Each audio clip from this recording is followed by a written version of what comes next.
तो आज हम शुरू करने वाले हैं हमारी दूसरी क्लास 2 में आपका स्वागत है।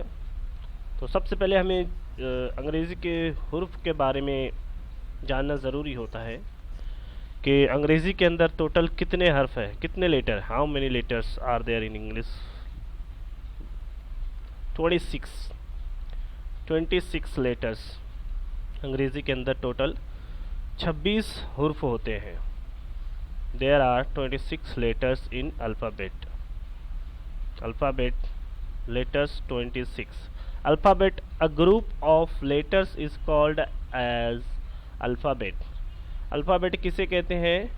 Alphabet जो पूरे 26 के 26 लेटर जैसे कि A B C D E F G H I J K L M N O P Q R S T U V W X Y Z, ये पूरे 26 के 26 लेटर जब एक साथ बनते हैं तो उसे कहते हैं अल्फ़ाबेट।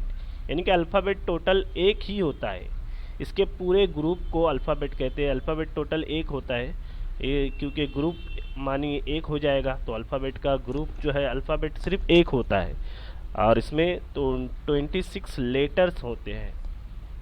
इसकी दो टाइप है, लेटर्स की कितनी टाइप है? दो टाइप है। ये जो हम देख रहे हैं ये कैपिटल लेटर और दूसरी टाइप होती है small letters. Capital letters and small letters.